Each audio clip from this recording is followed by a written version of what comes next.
Në 94 ka qenë Clintoni që e ka shkatruar masivisht pjesëmarrjen amerikane dhe e ka lënë rreth me 90-94.000, sepse po ndryshonte situata. Amerika shkurtoi fuqinë e saj ushtarake, armatimet, bota filloi të prosperonte, sidomos Europa.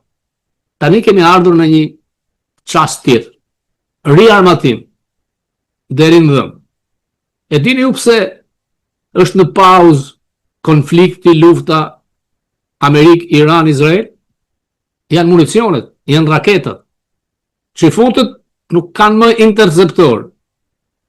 Por dhe amerikanët, sipas medjes, këtu kanë konsumuar rreth 40% të Tomahawk, 50% të Patriot, sepse demokratët liberal e kishin lënë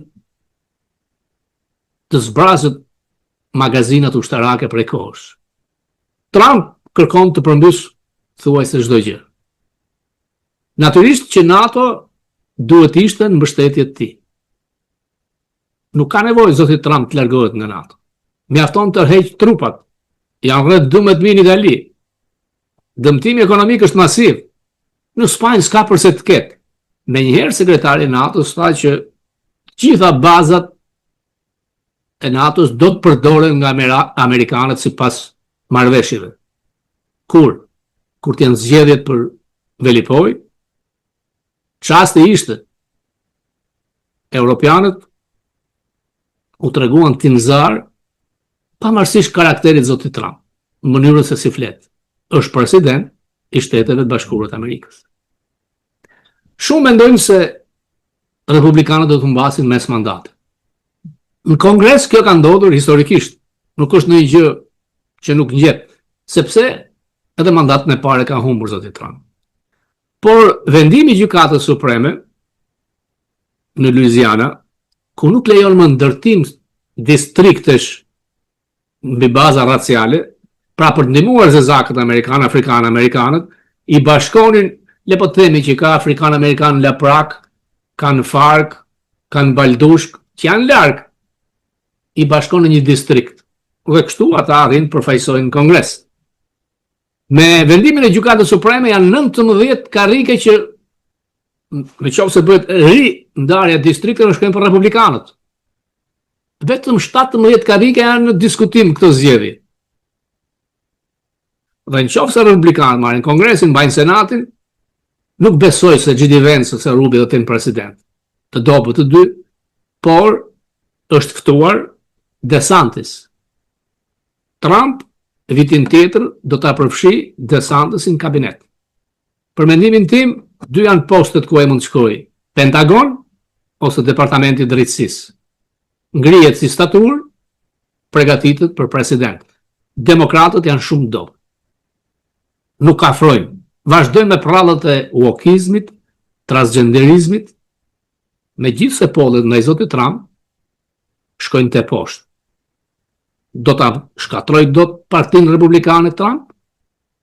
Apo republikanët do të jenë zgjuar që në shtëpinë e bardhë të kenë një personalitet të konservatorizmit si do të ishte DeSantis. Për çastin, çmimi i benzinës ka bërë që çdo gjë të rritet. Tarifat e vendosura fillimisht nga zoti Trump kanë filluar që t'u paguajnë mbrapsht kompanive. Përmegjithatë Trumpi është Trump, 25% tarifa për evropian, ka drejt. Është një deficit i madh. Europa ka ndërtuar shtetin e mirëqenies sociale në kurriz të amerikanëve. Por në këtë konflikt të pasgjidhur midis Amerikës dhe Iranit, duket që Irani është afruar më shumë me Kinën dhe me Rusinë. Përse e ndaluan zotin Trump që të shkatronte përfundimisht Iranin përpara 3 javëve kur tha do ta zhduk civilizimin, pavarësisht me fjalët hiperbolike që ai përdor, nuk do të bënte asgjë më shumë se çka bër i madhi Bill Clinton ndaj Serbisë. Clintoni ju shkatroi centralet elektrike, urat, rrugët dhe krijoi mundësinë që një figurë e madhe si Bush të jepte pavarësisë Kosovës. Këtë do të bënte edhe zoti Trump. Dhe do ta bëj në qoftë se iranianët do të sulmojnë anijet ushtarake amerikane që kërkojnë të drejtojnë kalimin e Hormuzit, do të shkatroj ishullin, ku kanë infrastrukturën e naftës, do të shkatroj shkripzimin për ujin e pishëm, centralet energjike, urat. Kjo administrat nuk ndalon. Është i vetmi president që goditi Iran. Nga ta që flasin, varet këtë dëgjon. Bill O'Reilly, miku Focus, mbështet Trump. Ka drejt. Një tjetër mik i Focusit është Bolton, i cili është realist. Nuk ka përfunduar lufta jon në Iran. Nuk duhet ndaloj këtu. Por Scaramucci, ish drejtori i tij, thot që Trump është i çmendur, narcisist, probleme mendore, mban vetëm sklever, por ata kanë një element kushtetues, thot ai, ku kryetari i republikanëve në senat ton, bashkë me shumëri mund të shkojnë zorë. Zotëri, i kemi njerëzit të largojnë, kushtetuta në lejon. A do të ngjas kjo? Kjo është si mas Scaramucci. Në qoftë se Trump arrin të marrë një marrëveshje ashtu siç duhet, Trump hyn në histori. Në të kundërt, do të truprohet si në Vietnam, në Afganistan dhe në Irak. Për fundit ai tentoi, u arvat, provoi. Duhet një njeri si ai që të ndodhte kjo. Irani është rrezikshëm. Kështu kanë toleruar Hitlerin në vitet 30. Historia përsëritet. Regjimi iranian urren kulturën, urren qytetërimin perëndimor, nuk e ka thjesht me çifutën, por dhe ndaj Europës. Në përplasjen Amerikë-Gjermani nuk ka asnjë shans që fituese të Gjermania. Gjermania është më e dobët se kur.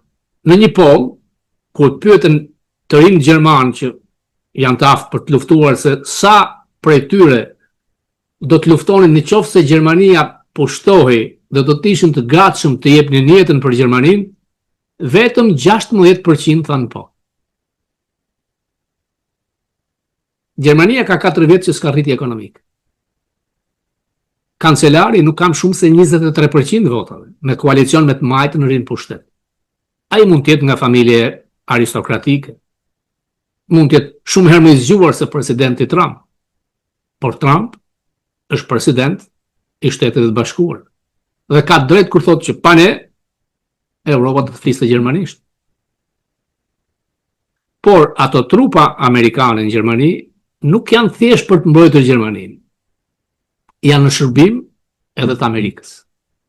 Këtë mbase nuk e kupton zoti Trump, por ata që realisht kontrollojnë këtë vend të madh e din. Deep State, ata që mbështesin Spakun, aty ku ne kemi shpresat e vetme të largojmë një të keqe shumë të madhe, jo vetëm mediokër të keq lidhur me krimin, atë që ka marrë peng Shqipërinë, Partinë Socialiste dhe të rinjt, 1 milion të larguar. Si mund të ri ende?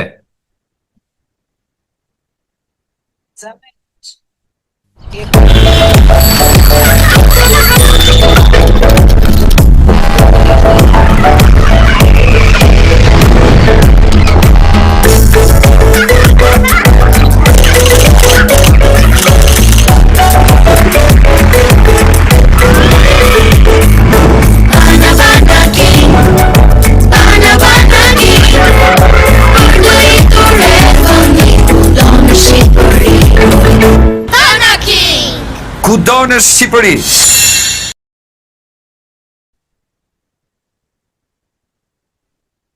Si mund të ri ende?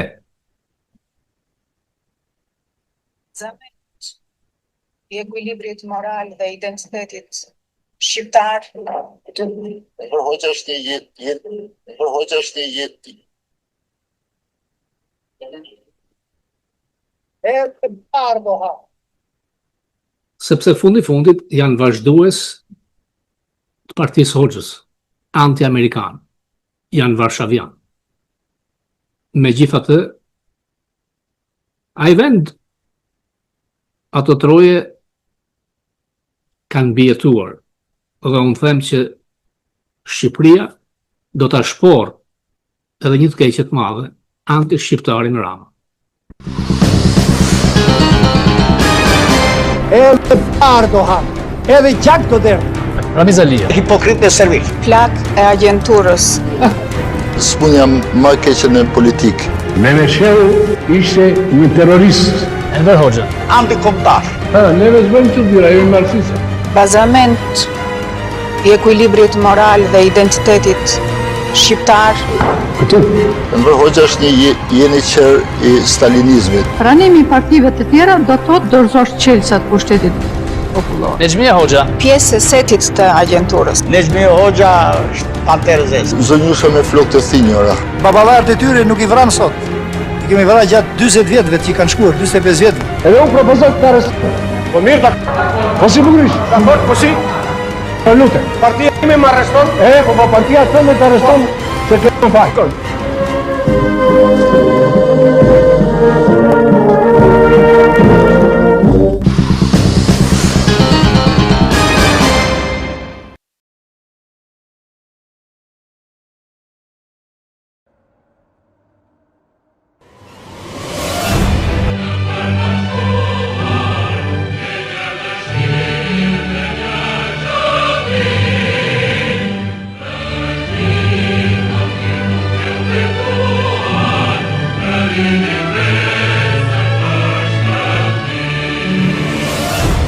Hello everyone, ready to party today? Okay. شكرا لانكم جيتوا اليوم واشكركم على حضور الحفل الرابع للسنتر اللي منور دايما بيكم وليكم. Okay. Thank you so much today for coming. Përshëndetje, gazurditi në Flamorit. And I'm so proud today to introduce our 4th anniversary and it coincides with the Albanian Flag Day. Ju falenderoj që keni ardhur këtu sot, sepse dhe dita e flamurit përkon me 4 vjetorin e hapjes së qendrës tonë. Falenderojmë shumë që keni ardhur.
Erdogan.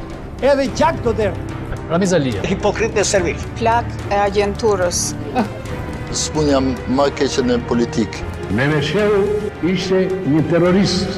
Enver Hoxha. Antikombëtar. Neve s'bëjmë që bira, jemi marxistë. Bazament i ekuilibrit moral dhe identitetit shqiptar. Këtu. Enver Hoxha është një jeniçer i stalinizmit. Pranimi i partive të tjera do të thotë dorëzosh çelësat pushtetit popullor. Nexhmia Hoxha. Pjesë e setit të agjenturës. Nezhmi Hoxha është panterëzes. Zonjusha me flokë të thinjura. Baballarët e tyre nuk i vranë sot. I kemi vrarë gjatë 40 vjetëve që i kanë shkuar, 45 vjetëve. Edhe unë propozoj të arrestoj. Po mirë, po si bukurish? Dakor, po si? Po lutem. Partia ime më arreston? Po partia tënde të arreston se kemë faj.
United States Senate Foreign Relations Committee will come to order.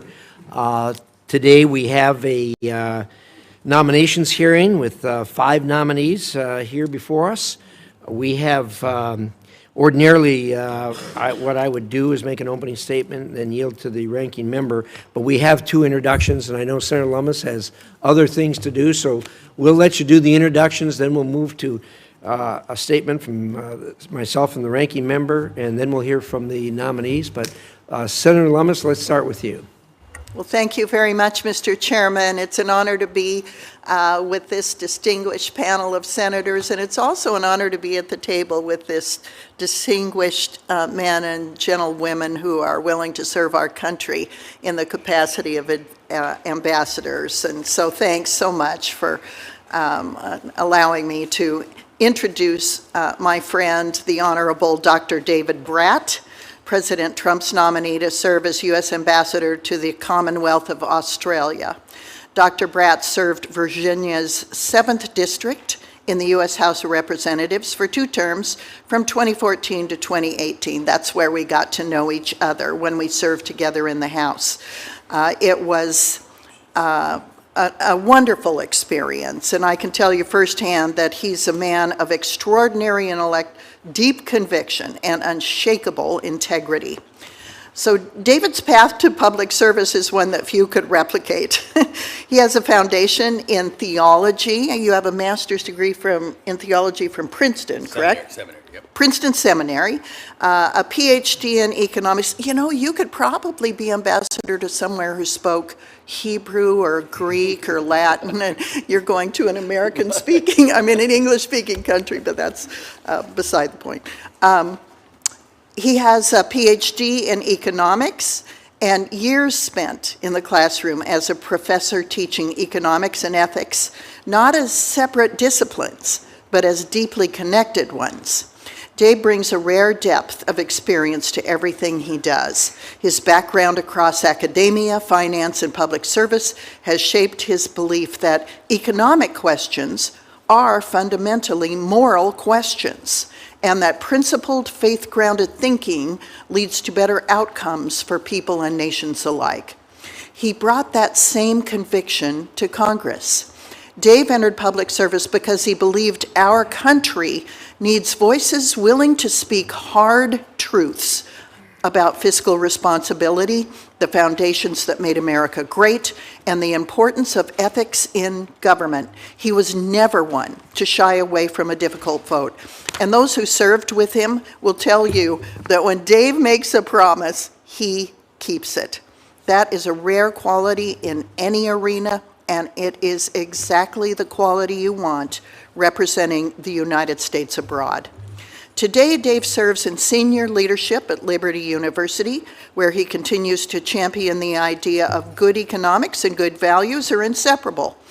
In his current role, he oversees business relations on a global scale, traveling internationally, cultivating relationships with current and former world leaders, and bringing top executives and national and international figures together for meaningful dialogue. That will serve both of our countries well when you take up residence in Australia.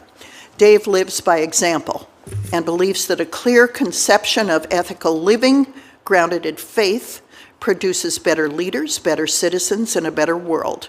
He has carried that worldview through every chapter of his career, and I have no doubt he will carry it with the same passion and integrity to Canberra.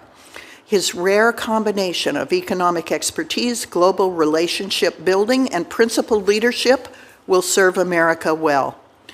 Australia is one of our trusted and enduring allies.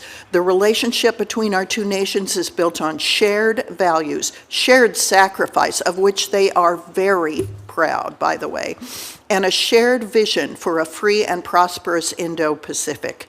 Dave Bratt, economist, educator, man of faith, and my former colleague, is precisely the kind of ambassador who will strengthen that bond. I am very proud to introduce him to this committee and honored to call him my friend. Thank you, Mr. Chairman. I yield back. Thank you, Senator Lummis. We appreciate that. We know you have another commitment, so you're welcome to stay or go about your business as you're required to do here. So thank you so much. We appreciate that. Thank you. Senator Curtis, I understand you have I do.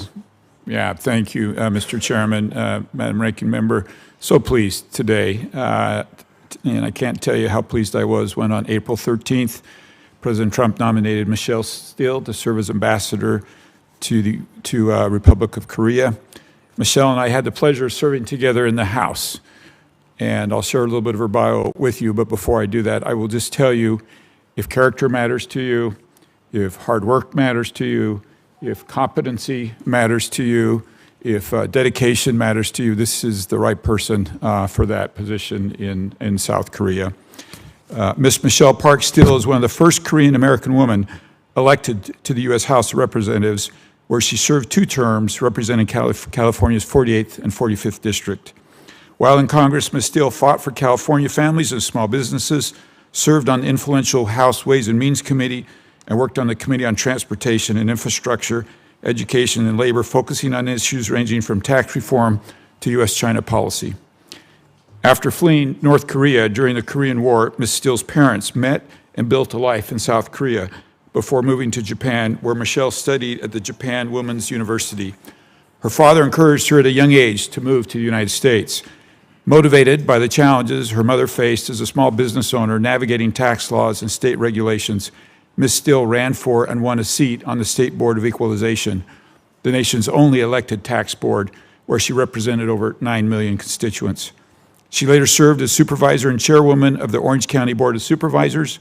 Ms. Steele's long record of achievement in elected positions and extensive service as a public service leader at a local and national level is coupled with her overseas experience, and that all makes her well qualified to serve as ambassador to the Republic of Korea. Ms. Steele earned a Bachelor's of Science Business Administration from Pepperdine University and an Executive Master of Business Administration from the University of Southern California. Now, all that said, although she is trilingual, including fluency in Korean and Japanese, I did discover one small imperfection during our trip to Taiwan. She does not speak Mandarin. People there naturally assumed that if they wanted to talk to me, the Caucasian guy, they first needed to go through Michelle. They would begin speaking to her in Mandarin, only to look surprised when the white guy turned out to be the translator. I am so proud to introduce and support Ms. Steele, and I hope you find her equally as qualified as I do. Thank you. Well, thank you so much, Senator Curtis. We sincerely appreciate that. I have a few remarks to make, and then I'm going to turn it over to the ranking member, and then we'll hear from each of you. So, first of all, I want to thank all of you for being here and for being willing to serve. And especially, we'd like to thank your families. We know that on these kind of things, the families are as much a part of the service as you are. They sacrifice as much as you do, and in many instances, even more than you do. So we really appreciate the families. So let's start, Ms. Steele. In many ways, South Korea has been a model ally for the United States.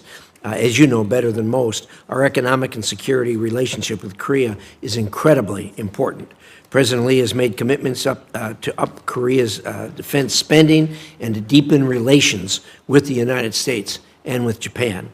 But we also need to up our cooperation in shipbuilding, semiconductors, artificial intelligence, and nuclear energy, all critical sectors to ensure the U.S. and our partners remain at the forefront of tech competition. Today, I'd like to hear from you on your priorities for implementing our trade and investment framework with Korea, if confirmed, and your views on how we can address the regional threats from China and North Korea.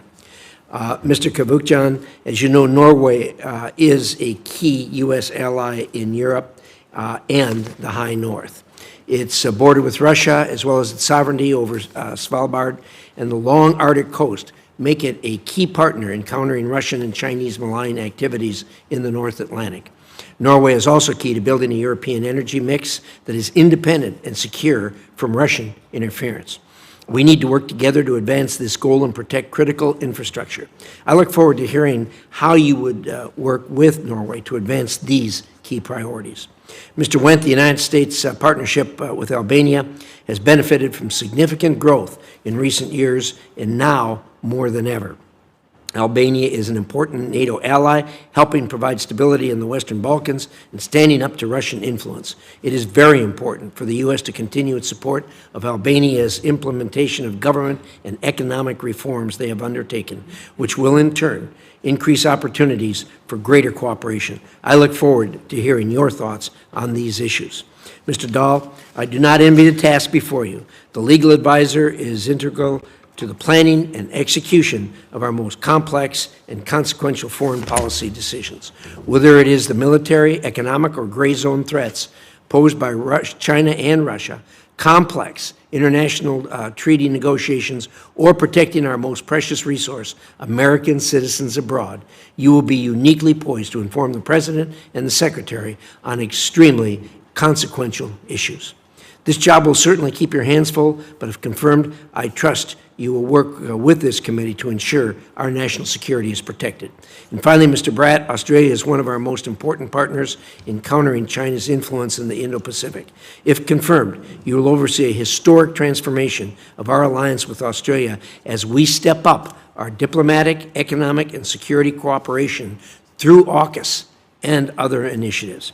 In this role, I hope you will also push our friends to fully implement their new investment screening and foreign influence laws to counter malign Chinese influence and assist them as they seek to counter the rise of anti-Semitism that we've seen in Australia and, for that matter, around the world. Thank you again to the nominees and to the families. And with that, I turn the podium over to the ranking member, Senator Shaheen.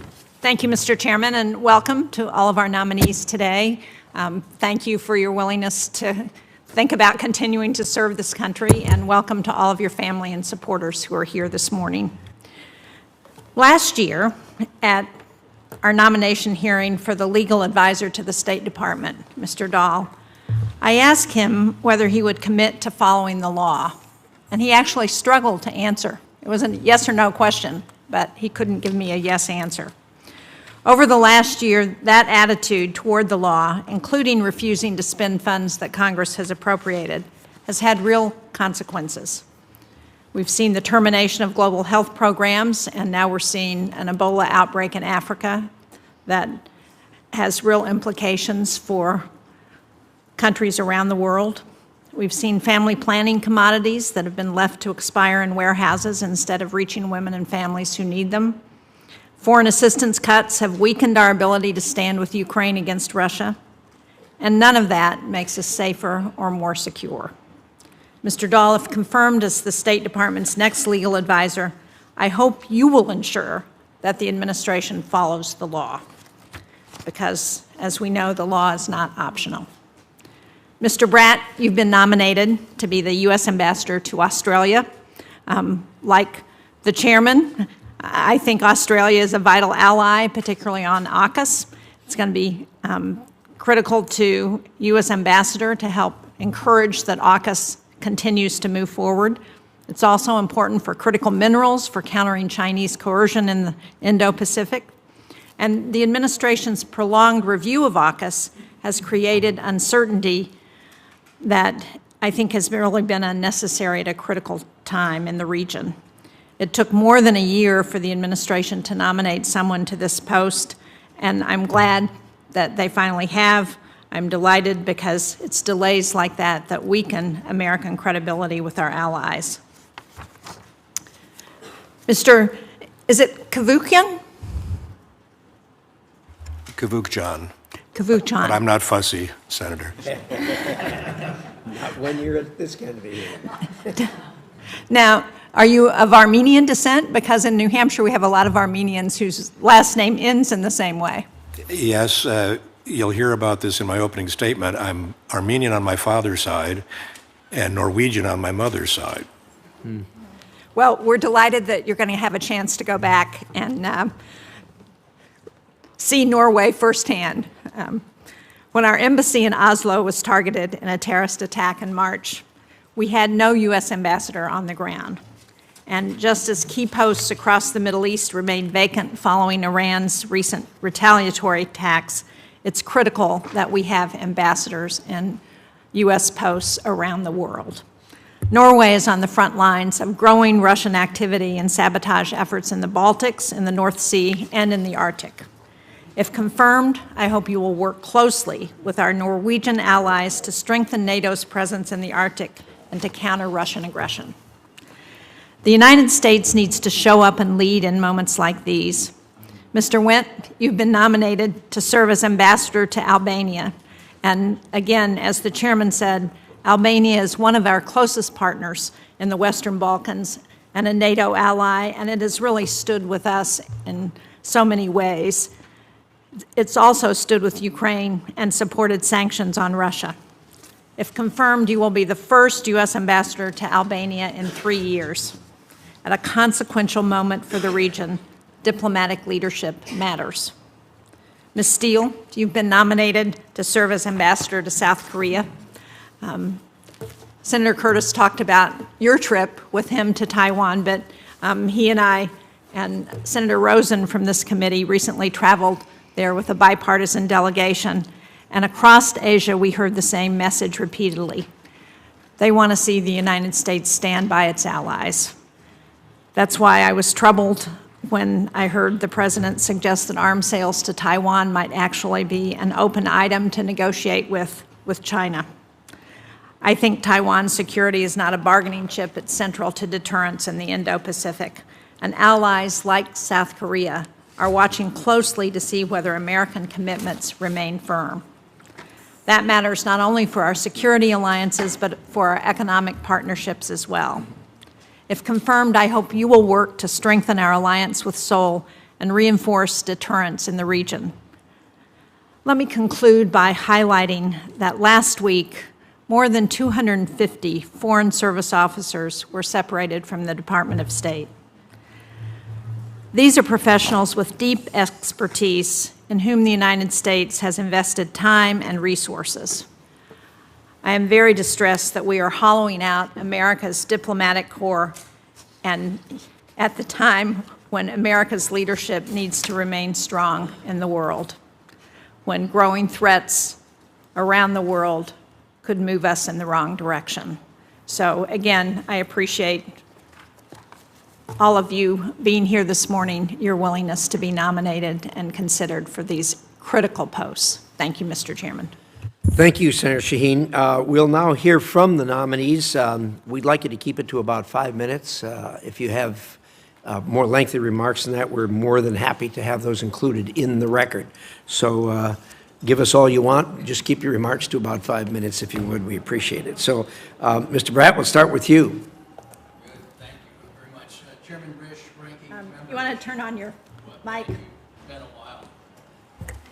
Thank you very much. Chairman Risch, ranking member Shaheen, and distinguished members of the committee, thank you for the opportunity to appear before you today. It is an honor to be nominated as United States Ambassador to the Commonwealth of Australia. President Trump and Secretary Rubio have called upon diplomats to be champions for the American people above all else. If confirmed as ambassador, I will ensure American interests and American citizens always come first. First, I want to thank President Trump for the incredible honor of representing him and the United States in Australia. Second, I want to thank Secretary Rubio for the incredible team sitting all around us that he has shaped at the state, and for the crucial support I have received all the way through this process. It's been remarkable. Finally, I want to thank my loving wife, Laura, behind me for her strength and courage as we face another great journey together. I also want to say a personal hello to Australia on this big day, if confirmed. I love everything about your country. I'm a tennis fanatic. I follow your pros, the Open, and of course, the game of Prime Minister Albanese.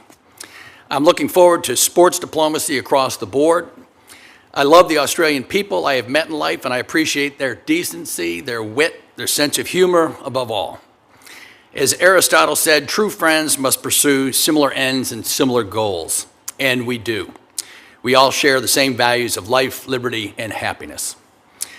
The United States lost 160,000 of our best who gave the ultimate sacrifice in the great Pacific Wars of World War II to gain a maritime foothold and ensure free navigation for the next generations. Australia has been with us every step of the way, with loyal friendship and with courage. If confirmed, I'm excited to build great friendships with you in person. Few countries are as integral to U.S. interests as Australia, as evidenced by the broad bipartisan support for the alliance. A long-standing treaty ally, Five Eyes partner, AUKUS and Quad member, our partnership with Australia makes America safer, stronger, and more prosperous, in the words of Secretary Rubio. Our relationship with Australia under this administration is deepening. During the President's meeting last October with Prime Minister Albanese, our leaders charted a course to take the alliance to new highs. Building on that historic summit, I see opportunities to advance our priorities in three key areas, which the committee's already suggested this morning: critical minerals and commercial diplomacy, number two, defense cooperation, and number three, partnership in the Indo-Pacific region. On the first priority, the critical minerals framework signed by President Trump and Prime Minister Albanese lays a solid foundation for securing these important supply chains. If confirmed, I would focus our team on fully executing this foundational agreement. Australia remains a promising market for U.S. companies. Building on the administration's recent success in securing access for beef, U.S. beef, I would work to ensure a level playing field for all U.S. companies. I would also be a steadfast champion of Australian investment into the United States, partnering with Australia's superannuation funds, which will go over $1 trillion in the next 10 years, to execute on plans to invest in the U.S. If confirmed, I would also continue to strengthen defense cooperation, including working with Congress to further streamline defense trade controls. Amidst China's unprecedented military buildup, the U.S.-Australia alliance is an essential pillar of regional stability and deterrence. As the President has instructed, I would ensure the mission moves full steam ahead, including AUKUS, on AUKUS and other alliance priorities. Finally, if confirmed as ambassador, I would expand our partnership with Australia across the Indo-Pacific and especially in the Pacific Islands. Working with Australia to build out critical infrastructure, support private sector investment, and deliver security assistance, we can bolster the resilience of our regional partners to help to fight against malign influence of our adversaries. The United States is a Pacific nation, and our partnership with Australia maintains our edge in this vast strategic region. Thank you, and I look forward to your questions. Thank you, Mr. Bratt. We'll turn to Mr. Wendt. The floor is yours. Chairman Risch, Ranking Member Shaheen, and members of the committee, I'm honored and grateful to President Trump for the trust placed in me with this nomination for the position of U.S. Ambassador to Albania. For over 34 years, I served the United States of America as an active duty soldier. I spent 4.5 years in the infantry and 30 years as a Green Beret. That tenure included being assigned to the U.S. State Department for 2 years while leading an 8-country coalition as the U.S. Security Coordinator for Israel and the Palestinian Authority. In that position, I operated daily as a part of the U.S. Embassy in Jerusalem, while reporting directly to the U.S. Secretary of State. Since retiring from uniformed service, I've been blessed to teach command and leadership at my graduate school alma mater, the Naval Postgraduate School in Monterey, California.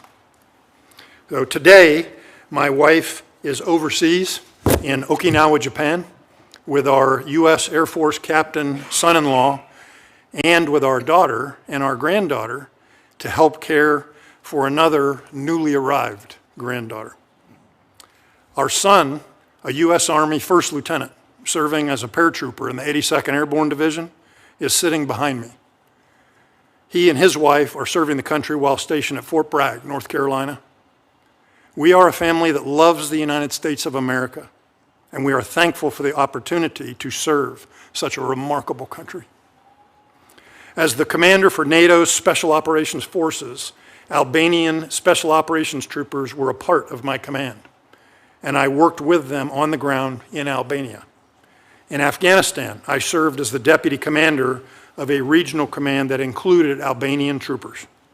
I found that the Albanian Special Forces troopers exemplify the warrior spirit of the Albanian hero Skanderbeg. And the Albanian people themselves are a proud, hardworking, and hospitable people. If confirmed, my top priorities will be to protect U.S. citizens and advance American interests. If confirmed, at post, we will utilize 4 lines of operation as we assess our way forward to further develop the embassy's country plan. The first line will explore ways to make America safer, supporting Albania as they continue their fight against corruption, as well as transnational organized crime and drug trafficking linked with Latin American drug cartels, will help make America and Albania safer. Second, we'll work to make America more secure. These actions will also benefit Albanian security. I will work diligently to support Albania's progress towards the Hague 2025 NATO summit agreement to thoughtfully increase defense spending to 5% of GDP by 2035, while supporting increased U.S. and Albanian cybersecurity capabilities and investigating mutually beneficial initiatives across multiple military domains. Third will be our focus on making America more prosperous. These efforts will simultaneously benefit Albanian prosperity.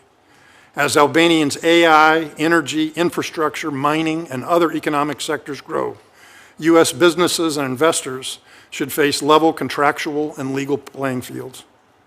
Fourth will be our focus on the post itself, including a key line of effort that I call human factors, which will seek to utilize both standard and creative ways to care for the most valuable part of the post, its people, both publicly and in their professional careers, and with information they're willing to offer privately and personally.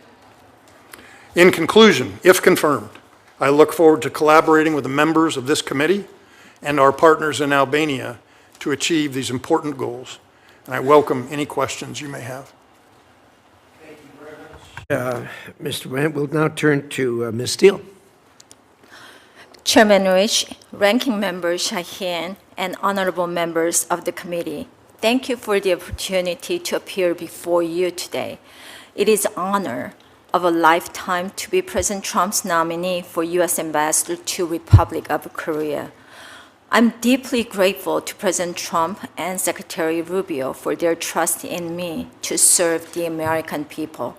I want to thank my family, my husband of 45 years, Sean, my daughters, Cheyenne and Siobhan, and their husbands, Wolf, who's been deployed since March. This is second deployment. He's a Navy lieutenant commander. Johnny still stays in London with my 4th grandchild, my sister Joey, and my brother-in-law Sherman, and my actually 3 adorable grandchildren, Declan, Rosemary, Charlie, are sitting in the back. Today, I'm reminded of a Korean saying, 고생 끝에 낙이 온다. After hardship comes joy. Like so many Korean Americans, our story began in hardship. My parents fled North Korea during the Korean War. They started a family in South Korea, a place made safe and free because more than 36,000 Americans gave their lives in defense of freedom. While we were living in Japan, my father encouraged me to study in the United States, which he saw as a beacon of hope, freedom, and prosperity. He was right. English is my 3rd language, and only in a country like ours could someone like me serve their community in Congress. During my 2 terms in Congress, I worked to strengthen our national security, preserve economic prosperity, protect American workers and businesses, and advance human rights, including on the Ways and Means Committee. If confirmed, I'll continue that commitment by strengthening our alliance with the Republic of Korea. For more than 7 decades, the alliance between United States and the Republic of Korea has served as the linchpin of peace, security, and prosperity in Northeast Asia. Our combined defense posture anchored by the 28,500 members of U.S. Forces Korea, and reinforced by America's extended nuclear deterrent, remains ironclad. It is the bedrock of our alliance. President Trump opened the historic new chapter in our alliance with his 2025 state visit to Gyeongju. The 2025 UK-ROK joint fact sheet outlined the once-in-a-generation upgrade to our security cooperation. As part of this modernization, Seoul has pledged to expand its defense spending and to bolster our shared deterrence posture. Our governments cooperate closely to respond to the DPRK's unlawful weapons programs, its expanding cybercrime operations, and its deepening military cooperation with Russia. We are strengthening a vital trilateral partnership alongside Japan to defend the free and open Indo-Pacific. South Korea is one of America's most important trading partner and a critical investor in rebuilding American industry. In 2025, we welcome the US-ROK strategic trade investment deal, in which South Korea commits to invest $350 billion in U.S. strategic industries and reduce barriers to U.S. exports. American companies operating in Korea deserve the same market access that Korean companies enjoy in the United States. The United States and Republic of Korea share one of the world's strongest alliances, and I look forward to supporting the next phase of our great alliance. I look forward to your questions. Thank you. Thank you, Ms. Steele. Let's go to Mr. Kavukjan. Chairman Risch, Ranking Member Shaheen, and members of the committee, I am honored to appear before you as the nominee for United States Ambassador to the Kingdom of Norway. I am deeply grateful to President Trump for the trust he has placed in me with this nomination. If confirmed, I pledge to serve the American people with diligence, fortitude, and integrity in this important post. I also want to thank my family, my former colleagues in the CIA, my partners at White & Case, which has been my professional home for the last 40 years, the nominations team at the State Department, some of whom are here today, and Senator Tom Cotton. I appreciate all of their support throughout this process. Thanks as well to my late parents, who made patriotism a core value in our home. And finally, special thanks to my wife, Jana. I would not be in this position without her. She will be our best asset in Oslo if I am confirmed. This nomination is especially meaningful to me as my mother was born in Norway, near the Lofoten Islands, in a house my great-grandfather built that still stands. My Norwegian-born uncle served in the OSS during World War II, working with the Norwegian resistance. I was raised in Minnesota, home to more Americans of Norwegian ancestry than any other state, and a center of Norwegian-American culture. I was, believe it or not, a competitive ski jumper in my youth. I am hopeful that this background will help me build strong relationships with our Norwegian allies. It also means that if confirmed, our family will have gone from a rustic island farmhouse in a fjord north of the Arctic Circle to the ambassador's residence in Oslo in one generation. That is a quintessential American story with some Nordic nuance. If confirmed as ambassador, my top priorities will be to, 1, aid and protect U.S. citizens in Norway, including our embassy staff. 2, advance American security interests by building on our long tradition of military and intelligence cooperation with Norway. 3, further strengthen our economic ties with Norway, especially in the area of critical minerals and energy, to diversify the global supply chain. And 4, build closer cultural connections between the American and Norwegian people so that the bond of trust we have forged over the last 200 years continues into the next generation. As a founding member of NATO and the eyes and ears of the alliance in the Arctic, Norway understands its commitment to our shared security. It is meeting NATO's enhanced defense spending targets. Indeed, it is now the first country in the history of the alliance to spend more per capita on defense than the United States. Many of its upgraded systems are purchased from the United States. Norway's strategic location, its military capabilities, and its experience operating in extreme cold weather make it an indispensable security partner. If confirmed, I will work to further strengthen cooperation with Norway on defense issues, with special attention to Russian and Chinese activities in the Arctic that are opposed to our interests. National security is inextricably linked to economic strength. I will therefore, if confirmed, work to increase business ties and trade between our two countries, especially in critical areas like rare earth elements. Norway's recent joining of the Pax Silica initiative is an important step in ensuring U.S. access to these resources. Norway also has a thriving energy sector that plays a vital role in global energy security, supplying 30% of Europe's oil and natural gas and reducing reliance on more problematic producers. Norway has the world's largest sovereign wealth fund, valued at $2 trillion, roughly half of which is invested in the U.S. I would welcome the opportunity to encourage more direct investment by Norwegian companies in the United States to create American jobs and to reduce trade barriers so American firms can compete fairly in the Norwegian market. Finally, if confirmed, I will work tirelessly to promote cross-cultural initiatives that bring the Norwegian and American people closer together. Norwegian immigrants have made enormous contributions to the United States, especially in the upper Midwest. Roughly 5 million Americans have Norwegian ancestry.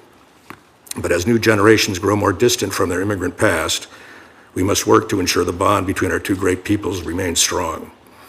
For example, if confirmed, I will seek to arrange for a Minnesota Vikings football game to be played in Oslo.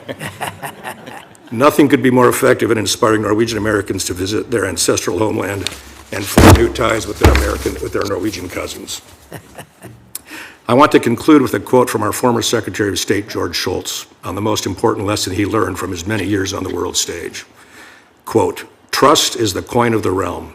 When trust was in the room, good things happened. Everything else is details." Unquote. Our relationship with Norway is built on a foundation of trust. That trust comes from a long history of working together, shared values, shared interests, and candor. If confirmed, I will continue that tradition of trust. With that foundation, I am confident that, as Secretary Shultz said, good things will happen. Thank you for your consideration. I welcome any questions you may have. Thank you, Mr. Kuvik-John. We're going to move now to Mr. Dahl. Chairman Risch, Ranking Member Shaheen, and distinguished members of the committee, it's the privilege of a lifetime to appear today as the President's nominee to be the legal advisor to the Department of State. I want to thank President Trump and Secretary Rubio for their confidence in me. I also want to thank my wife, who has been so supportive over my career and who is here today, my wife Jessica, along with our children, Elias, Vivian, and London. My twin brother is here, along with my parents, and my mother and father-in-law are also here. I'm deeply indebted to the sacrifices and support that they have shown. I also want to thank the team at the department who has helped me prepare for this opportunity. The prospect of working with such superb and dedicated people has demonstrated a key facet of why this position is so desirable. Years ago, I came to Washington, D.C. from Kansas, where both my wife and I were raised, wanting to pursue a career in the government. Interested in international relations, in early September 2001, I submitted an application for a National Security Education Program scholarship to study Turkish in Istanbul, which itself entailed an obligation to work for the government thereafter. Little did any of us know how the events of that month would reshape our lives. I was eventually granted the chance to pursue a master's in Arabic and modern Middle Eastern studies and subsequently filled a role at the Treasury Attaché's office at the U.S. Embassy in Baghdad. I later returned to Treasury in D.C. and worked on the interagency group focused on Afghanistan before heading to law school. I share these experiences because they formed my impressions of the fundamental role of the rule of law and credible institutions in ensuring pathways to stable and prosperous coexistence. In short, they highlighted the centrality of communal trust to the success of any public endeavor. A thriving society rests on predictable legal norms, and when it acts as a single community externally, it must do so with conviction and credibility. The legal advisor's office is core to those principles and accomplishes its functions across an array of complex and intersecting legal regimes. Paramount, of course, is the delivery of accurate and objective legal advice to the Secretary and to the Department more broadly. It has a particularly distinct role, moreover, in advising on and articulating the meaning of international law. That law is not just a set of rules, but a framework for communicating our principles, expectations, and aspirations to the global community.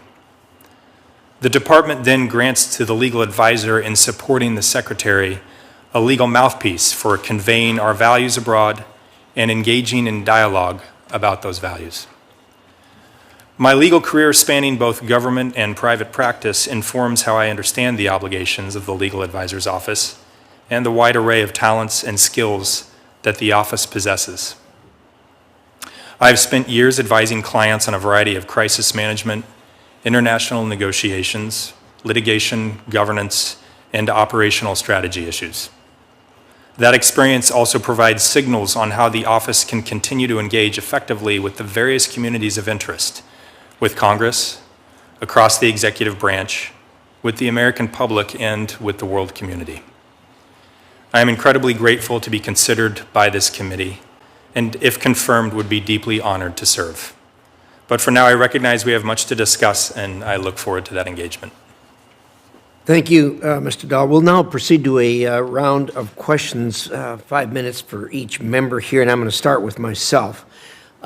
Ms. Steele, you know, I think most everybody on this committee has gone to Korea and stood on the DMZ and looked one direction and then the other direction. And you can't help but think about what happened there in Korea and on the Korean peninsula after World War II as the world was readjusting itself to a new world order and people were deciding what kind of government they're going to have. On the one side, you got this autocracy that is incredibly closed society with no rule of law and an incredibly difficult standard of living and a communist country. On the other side, you have a robust democracy and people have a high standard of living and obviously it's a capitalist free market system. And you look at those two, and you think, how could any human being stand here and look at this and not easily see which way is better? To me, that was that is just staggering. And here you had a really monolithic population of people who occupied the peninsula, all one country, all one race, one group of people, and yet one went one way and one went the other. And half of them living a horrible life right now, and the other really living a life that isn't much different than here in America as I travel around South Korea. So in any event, the thing that struck me is over the years back, each country had a reunification department, if you would, and now that's gone. Each of them have disbanded that, and it seems like you can't pick up the paper every day or turn on TV or the internet and not see that that North Korea is challenging more and more South Korea. It's not a pretty picture, and it really isn't very encouraging for the future. I'd like to hear your thoughts on that. As I said on the opening statement that my both parents fled from North Korea from communism. They lost everything there, and they came down to South Korea, and they rebuilt. And then my father became diplomat, and then went to Japan, and then we came to United States. We all know that how many people suffering in North Korea. That's why we need very strong alliance between United States and Japan and South Korea. It's not just protecting South Korea, but it's protecting all Indo-Pacific region. So that's why we have to have a strong alliance between United States and United States being there. And our relationship is really ironclad, and we have a very, very strong relationship. It's not just military-wise, but economy side, same thing too. So because of US's help, that Korean economy just grew top in the world for top 6. So I'm very proud that if confirmed, that love to be in South Korea. We're going to work better, and we're going to work together, and we're going to have stronger relationship between South Korea and United States. Well said. Thank you so much. Mr. Pratt, the AUKUS agreement has really reinvigorated the relationship between the United States and Australia, and I'm sure you have followed that. There's a lot of us that have been involved in that from the very beginning and are very enthusiastic about it. Then following that, of course, we've got the new critical minerals agreement, which I'm sure you're aware of. That's something that is really necessary for us, for the free world, really. And again, that has helped reinvigorate our relationship. I know Australia's got some, we think we have a China problem here. They got a real China problem there. Your thoughts? Yes, thank you, Chairman. Let me just start off with the rare mineral piece. I'm not a chemist, but I'm trying to get up to speed on all that. I talked to the heads of national security, and they put it in terms that I had not yet heard, right? So if you look at the economic value of the rare earth minerals, et cetera, it doesn't really show up. But what is so important about the rare earths, the minerals, and the processing is that they're vital to every aspect of the economy, every aspect of our economy. Not just the F-35s, not just the submarine engines, your lawnmower engine, et cetera, right on down the line. And the impact of if we get into an adversarial position on that with some of the countries around the world right now, that can have, the loss of that trading of rare earth minerals can have a significant GDP effect that goes beyond a few percent. And so I think it's important to convey that to the American people, as you said, the importance of that, and convey how important Australia is to us. They're mining experts, they're processing experts, they're refining experts, they have engineers. We need to get that skill base going over here and invest beyond STEM into that kind of engineering and the processing of the rare earths, where China's got 90% of the processing around the world. And so I'm going to work on that. Will probably be one of my main priorities, working with the mission and the embassy. And then on AUKUS, as you've just laid out, and I see my Senator Kane walking in the room, the AUKUS I know is vital in his work. That's huge. That's just not a submarine deal. It's, that's 3 submarines over a decade, and then 3 more down in Adelaide, but built with the UK, and interoperability and all this kind of thing. Nuclear-powered conventional arms is important in that respect. Australia's already put over $2 billion into industrial production on AUKUS, and that doesn't even include the subs yet. And so, but the key, I think, to that piece is it is a model for multilateral coordination with the UK as we pivot to the Pacific. Now we have the UK with Australia, with the United States, with interoperability with the Marines. More forces are on the way. We have to work that out with Australia. But that AUKUS framework is much more than just industrial, economics. It's security for the South Pacific. And right now we're having maritime challenges across the board throughout the islands, all the way through the Marianas, through South Korea, the Philippines. And so I look forward to working with this committee on those issues. I think you've got a good understanding of this, and particularly your focus on the critical minerals. I was really surprised when the Aussies tell us they got like 53 of the 55 we're looking for there, and they've got processing figured out, which is going to be really important to us. Senator Shaheen. Thank you, Mr. Chairman. Mr. Dahl, as I said in my opening remarks, your predecessor, excuse me, last year, or when he came before the committee, couldn't commit to following the law. And I appreciate your opening statement and your adherence to the law, but I feel compelled to ask you this question. Do you commit to following the law if you are confirmed for this post? Absolutely, Senator. We all, if confirmed, take an oath to the Constitution, and the lawyer's role is to follow and advise on the law. Well, Last year, the administration let $5 billion in foreign aid and international organization funding expire without congressional approval.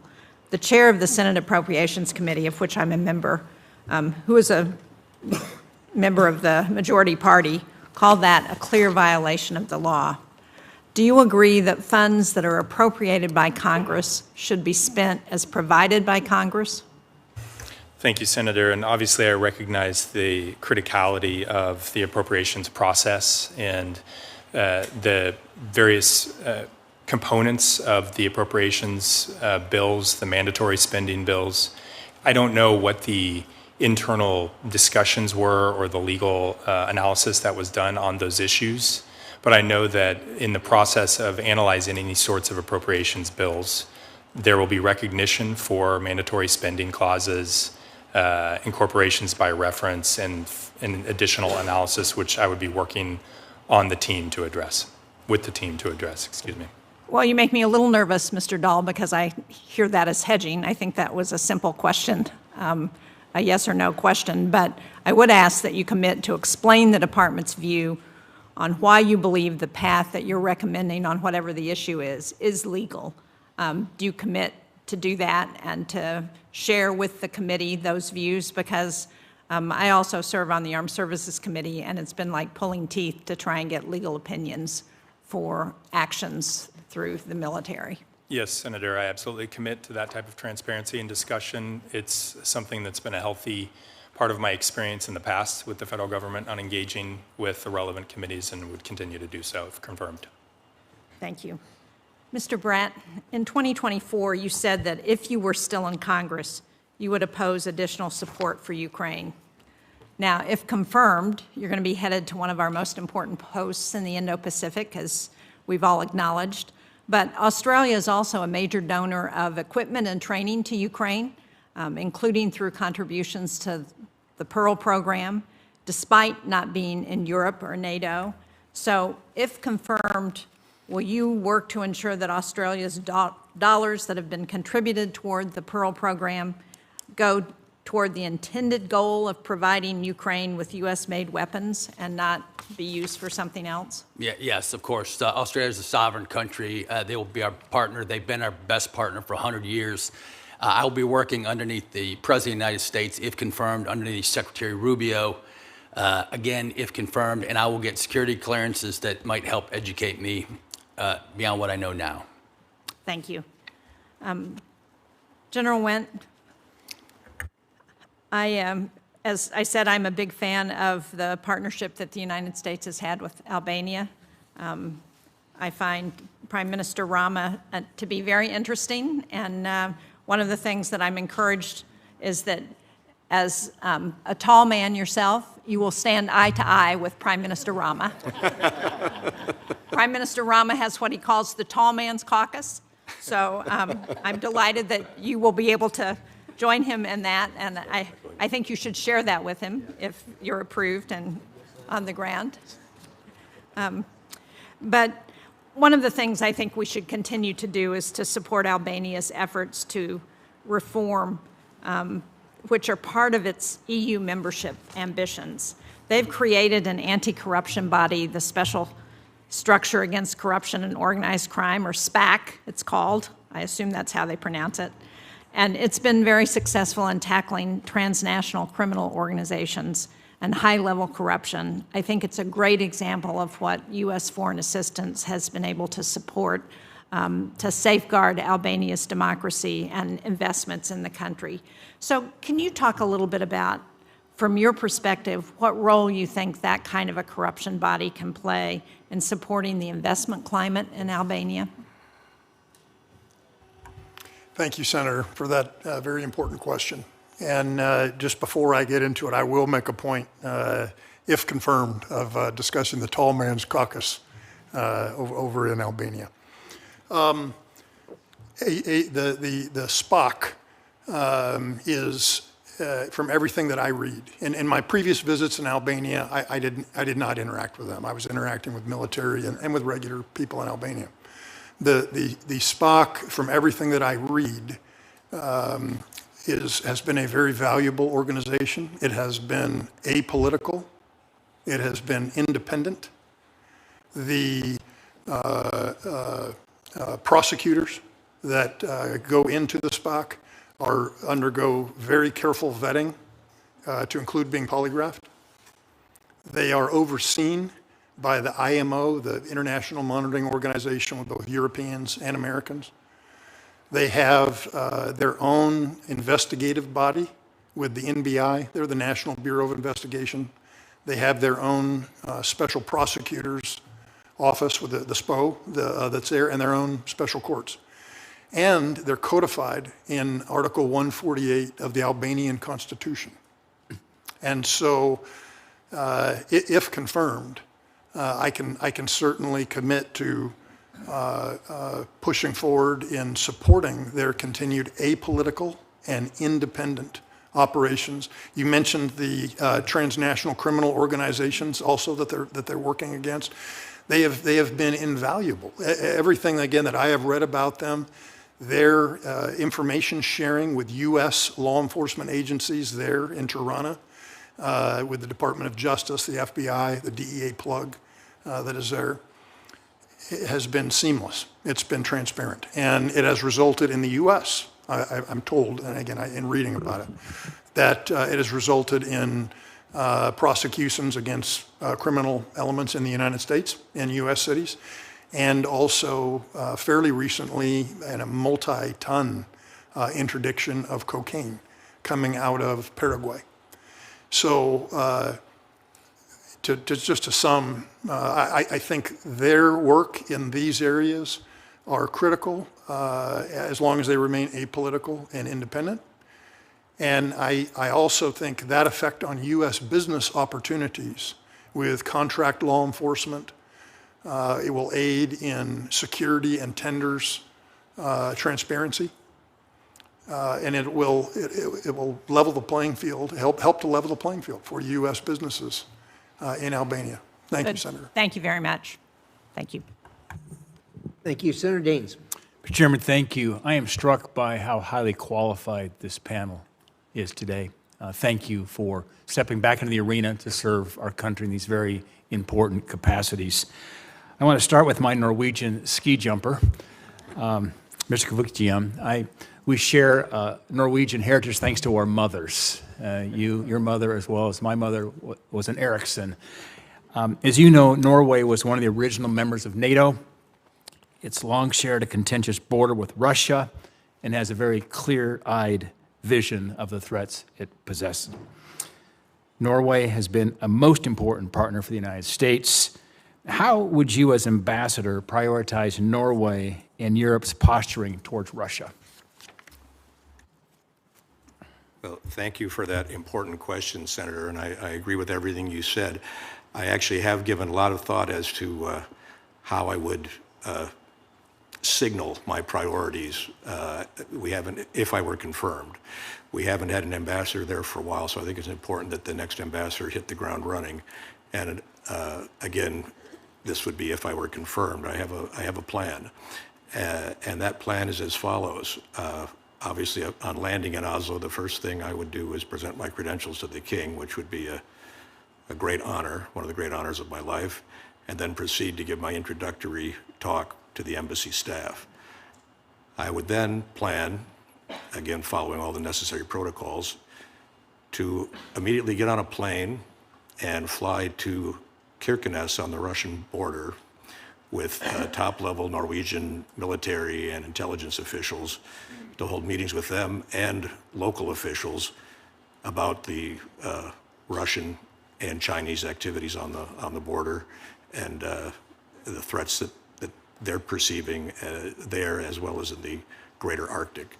I think that would send a very clear signal as to what my priorities are, and I think it's important that we do that. You've thought this through. Thank you. I think that would send a very strong message out of the gate in terms of priorities and the importance.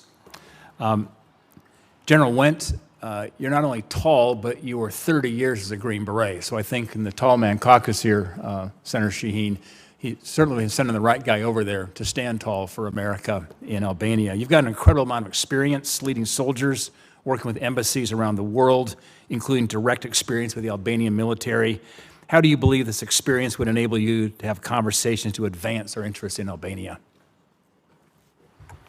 Thank you, Senator, for that question. When I arrive at an organization that I'm going to lead, what I've done both as a U.S. security coordinator in Israel and the Palestinian Authority, and then also taking command of all of NATO's special operations troopers, that the first thing I like to do is to listen. And some of the worst leaders I've ever found in any, whether it's civilian or military organization, are those that show up on day one and just say, this is how it's going to be. And so what I plan is an assessment, if confirmed, an assessment. The third line of that assessment, or excuse me, the second line of that assessment, as I mentioned in the opening remarks, is making America stronger in ways that are mutually beneficial and making Albania stronger also. So a key piece to this, Albanians, I have found the Albanians that I've served with both in Afghanistan and again as the commander for NATO special operations, they have guts. They're good men. And so making sure that they are properly equipped, that they meet NATO's capability targets. Albania has this last year, according to NATO numbers that I have read, met their 2% Hague GDP spending requirement. And then, of course, they have signed up now for the 5%, the 5% out of the Hague and 2% out of Wales. GDP 3.5% of base costs for defense, and then 1.5 for infrastructure and cyber and some of the others. I'm confident that there will be, as a part of this assessment, there will be a plethora of ways that we will be able to find that are beneficial for our NATO alliance with them and strengthening them, that will go across the military domains, that meet current NATO capability targets, and then also infrastructure pieces that can be dual use potentially for military and for civilian growth there. Porto Romano is one of the key ports there that currently, if it had in the future a secure cargo facility, a secure pier, it's co-located with, it won't be effective till 2030 is the target, but with Pan-European Corridor number 8. And then from there, military items could absolutely flow in, and that would be very beneficial for NATO, and beneficial, by the way, for potentially U.S. businesses that can help in those port improvements and infrastructure improvements. So I think a key piece, to put a pointed piece on your question, Senator, is to, after going in, getting on the ground, I'm just such a believer of, I've learned around the world that I really don't know a lot unless I personally see what's happening on the ground. And I will look forward to forwarding. General One, thank you. I know I'm out of time here, and congrats on your new grandchild, by the way, as well. Mr. Chairman, thank you. Thank you very much, Mr. Chairman. General Wendt, there's been a disturbing and growing list of examples in the Balkan region where the Trump family and political allies of the president have been seeking to use their proximity to power in order to get rich.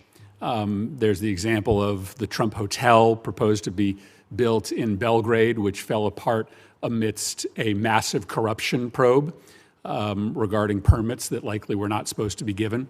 There is the example of Trump ally Michael Flynn and Trump's personal election lawyer having won approval to build a lucrative energy pipeline worth millions of dollars in the region, despite these two individuals having zero experience in energy infrastructure. There's actually an emerging story in Albania where some of the president's political consultants are now making millions off of advising the opposition. In Albania, this is a country that's made a lot of progress on corruption. But I do worry that our diplomats in the region are being asked to facilitate these contracts that are not in the best interest of the United States, but are putting money into the pockets of Trump himself, his family, and his friends. And so I just want a personal commitment from you that you are not going to be in the business of trying to facilitate business that's not in the best interest of the United States, but is in the best interests of people close to the president. And your commitment that you will stand up in our effort, longstanding effort, to fight corruption in Albania. Albania is a great friend, but a country that still needs to make progress, and our embassy there has to be fighting corruption, not helping to enable it. Well, thank you, Senator, for your question. I'm not familiar with personal, family investments in Albania, but if there are any questions about their personal interactions, I would direct you to them. I know my job as a U.S. ambassador is to facilitate U.S. businesses, and if they are conducting business, they're all U.S. businesses without preferential or derogatory treatment based on personalities. My job, I want to make sure that things are done the right way, that the rule of law is followed, that the playing field is level, and the second piece, Senator, you mentioned about corruption. Again, I agree that the SPOC organization that is there, the special structure against corruption and organized crime, I believe has been, from what I read, has been very effective. I'll look forward to getting on the ground to understand really what's happening and not happening. I think the phrase you used, make sure the playing field is level, that's what's most important. Because right now it doesn't look like it's level. It looks like if you're a friend of the president, you get advantage, even from the embassy, in pushing your business deals. Of course, your job is to stand up for U.S. interests, but we want to make sure that every U.S. business, not just those that have connections to the president, get a chance to do business in the Balkans. Thank you, and I can commit that to you, Senator. I will ensure across the board to be advocating for U.S. businesses. Mr. Dahl, I understand you're going to be sensitive about commenting on the war in Iran, but just give us a broad sense of how you think about the kind of hostilities that would require the administration to come to Congress for consent. Obviously, this is the most sacred clause, some may argue, in the entire Constitution. Let me give you a real-world example. Does a conventional ground war, like the wars in Iraq and Afghanistan, are those the kind of military engagements that require congressional authorization? Senator, thank you for the question. I'm obviously sensitive to how live of an issue this is for all of us and the significance which we take the discussion. Obviously, the question of defining hostilities has been something that the executive branch, in conversation with the legislature, has been examining for 50 years, since the War Powers Resolution was passed.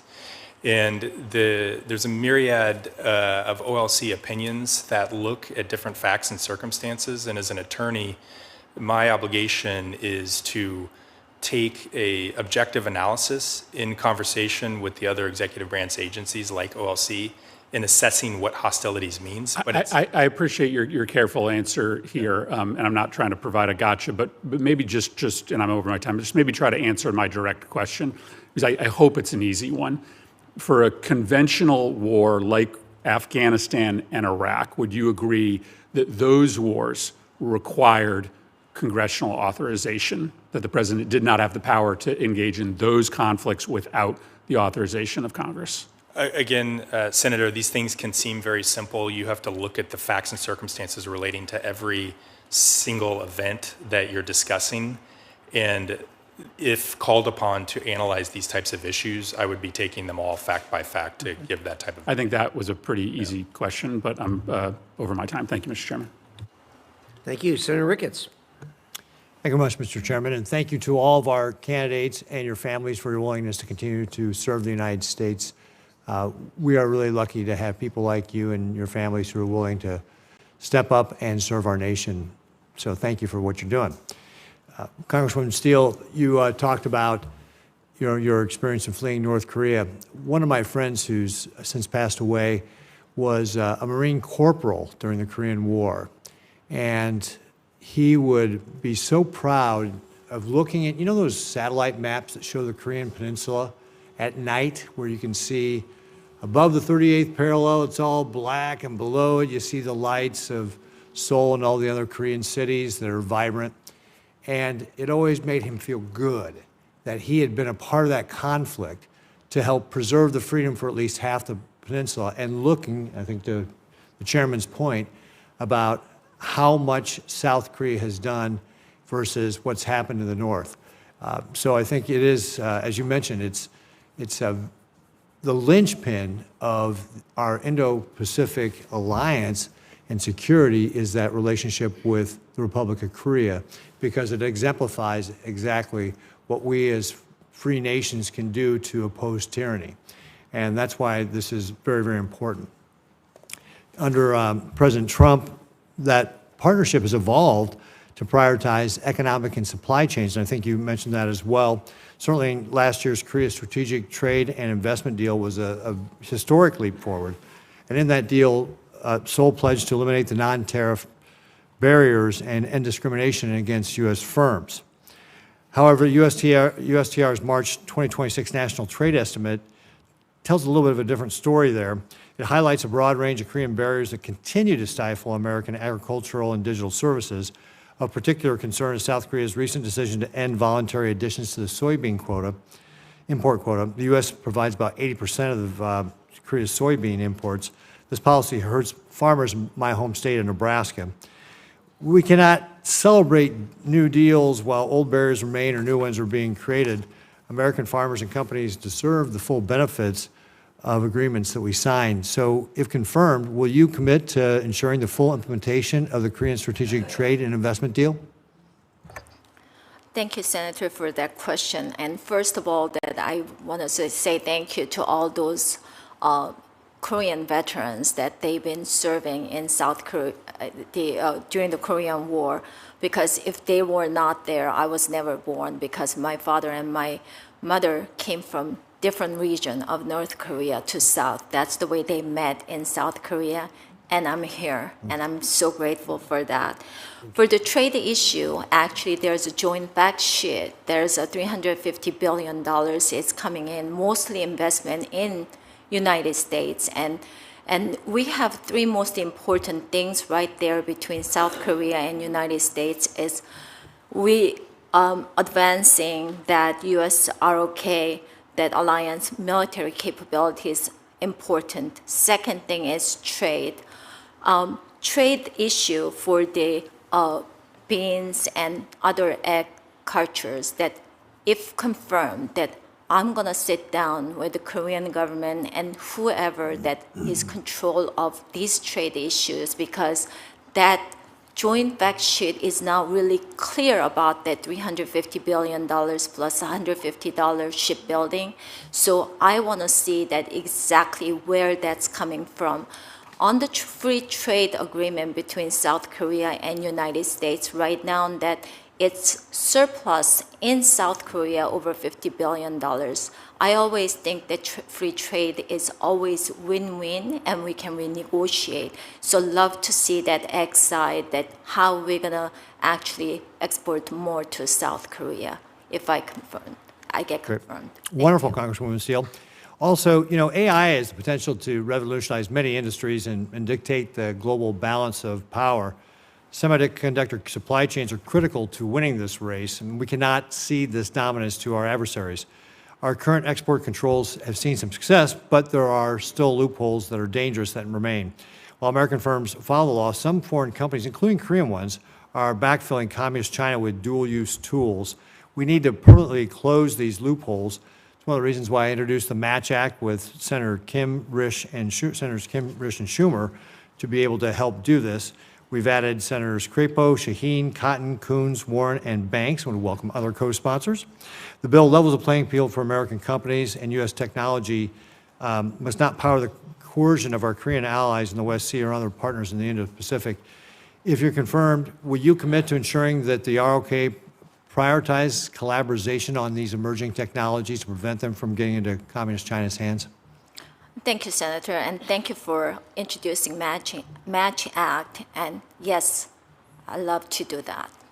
Great. Thank you very much. If I get confirmed. We'll work on that. Thank you. Thank you. Senator, let's see, Senator Kane.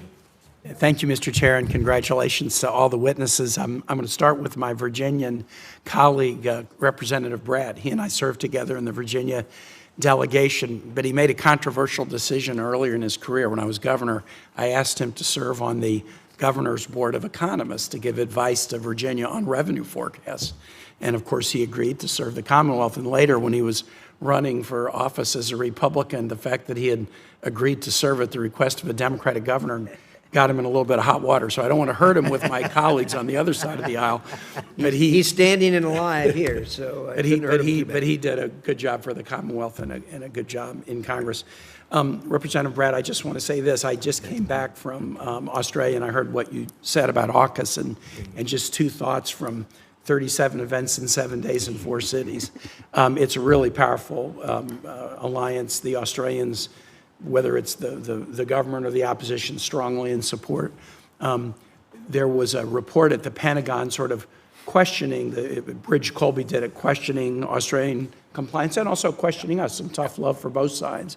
And one of his questions was, are the Aussies investing enough in the infrastructure? And what I saw tells me yes, and you'll reach your own conclusion. But one thing I did hear that I just wanted to bring to your attention is there's huge opportunity for American businesses to do work, say, in critical mining, and also in the AUKUS partnership.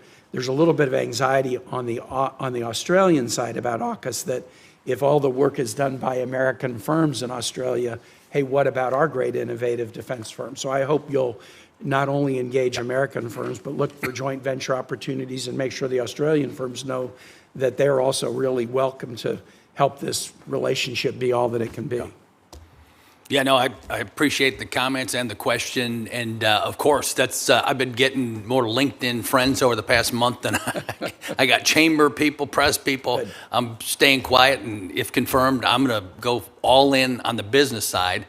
The President and Secretary Rubio a couple weeks ago sent a missive out to all the ambassadors on top of everything else, foreign direct investment, but that's got to be a win-win. You know, Michelle was just saying, that's the way free markets work, right? And so it's win-win. They're our good friends. I have a very positive feeling about the Australian people. I think they like us, and we need to step up and show that we're all in.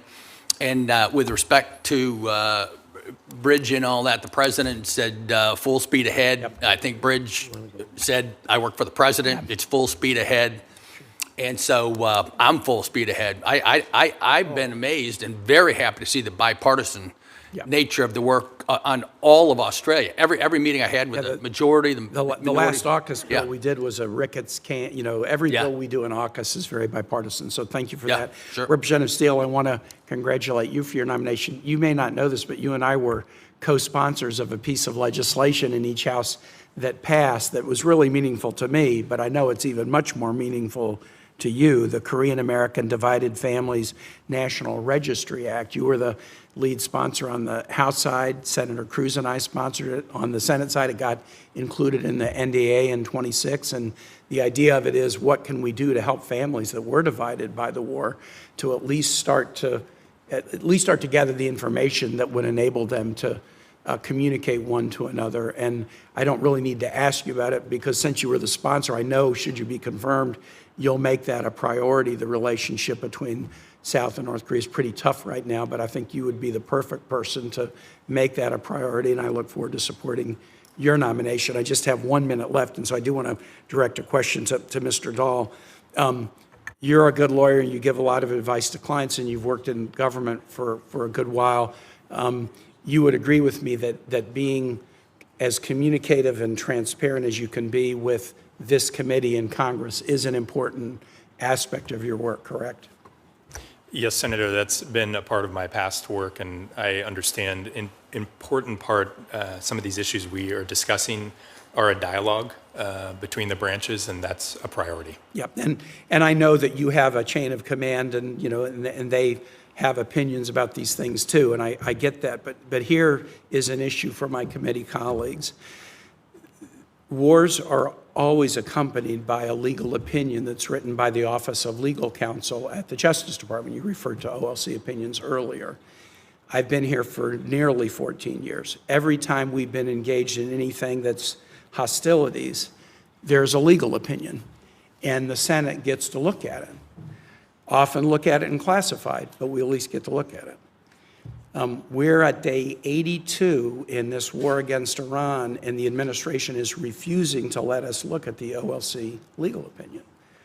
They're asking for $1.5 trillion in the defense budget this year, but they will not even let members of the committees, Armed Services, Foreign Relations, Appropriations, Intel, review the legal opinion. Now, as a lawyer, I can't ask you about the OLC. You're not up here for that position. But when a lawyer tells me we have a legal justification for war, but sorry, Senator, we're not going to let you look at it, some natural thoughts occur.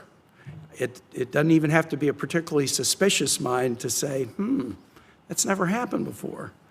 Why can't we see the legal opinion? Is there something about it that's questionable? Is there a factual statement in it that's wrong? And so I appreciate you saying you recognize that communication, dialogue, transparency is important. And I would say to my colleagues, whatever we think about the war, this committee, the members of this committee, which have jurisdictions over war powers issues, should be able to see the legal opinion on which it's based. And we've made a request and been rebuffed, a bipartisan request, and we've been rebuffed in that request. I hope we might follow up and eventually get to see the legal opinion. Thank you. Senator Van Hollen. Thank you, Mr. Chairman. Congressman Brett, good to see you. Congratulations to all of you on your nominations. Mr. Dahl, a question for you. You would agree that if confirmed, you have a duty to provide the Secretary of State and the administration with your very best legal advice, right? Yes, Senator, always. And so I want to ask you some questions based on legal principles, and I want to start with the issue of blockades. And there's a Supreme Court decision from 1862 that lays a foundation on this question in the prize cases, and I'm quoting from the opinion: the proclamation of a blockade, made by President Lincoln at the time, the proclamation of a blockade is itself official and conclusive evidence to the court that a state of war existed. This may be an old opinion, but it's current and good law in my view. Do you know anything that would dispute the finding in this Supreme Court decision that a blockade, if you're blockading someone, you're at war with them? Senator, I think whenever you review old precedent, it's very important to look at the facts and circumstances relating to the words that are used, how they're used now, how they've been used over time. And when you are analyzing and giving advice on the basis of those types of precedents, the words matter a lot. This word has been used much in the public debate. It has many different meanings to many different parties. And so as part of an analysis that you would be doing as the attorney and with the team responsible for those issues, you have to get down to the exact meaning, what the context was, how it's defined, and what that means for the advice you're giving now. So when you say this word has been used, you mean the word blockade? Is that what you're referring to? Yes. Okay.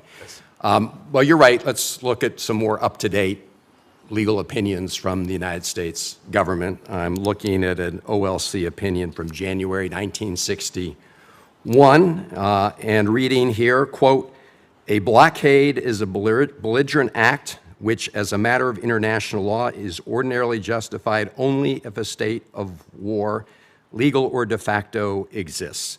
So there's no other opinion that I'm aware of from the U.S. government that contests that finding. And so, simple question, do you think that that statement, just that statement, is legally correct? Senator, again, when I'm not asking, with all due respect, I'm not asking about facts. I know you have to apply this to the facts, but this is the statement. It says, a blockade is a belligerent act which, as a matter of international law, is ordinarily justified only if a state of war, legal or de facto, exists. Do you agree with the statement in the most current OLC opinion? Yeah, and again, Senator, respectfully, when a lawyer is advising on these types of questions, it's always more than just a simple yes or no, and it would be imprudent for me to answer it that way. With respect to somebody who practiced law, I find it really surprising that you can't answer a simple question that's been the basis of Supreme Court decisions and U.S. law. Do you dispute the fact that there's a blockade, a U.S. blockade in effect against Iran right now? I see that it has been described that way. I don't have all the facts and circumstances about how the naval assets are spread across the region and what the considerations would be relating to that. But certainly in the context of an international armed conflict, the quote that you referenced discussed international law. International law, of course, is a distinct body from the domestic law. And sometimes words are used between those two, but they have very different meanings. Well, with respect, what I was reading from the OLC opinion in the early Supreme Court case, the Supreme Court case was U.S. law. Let me, in case you have any doubt that we have a blockade on, let me just read you from Secretary Hegseth's statement. He goes on to say, which is why our ironclad blockade remains in full effect as well. President Trump, quote, the blockade is genius. The blockade is 100% foolproof.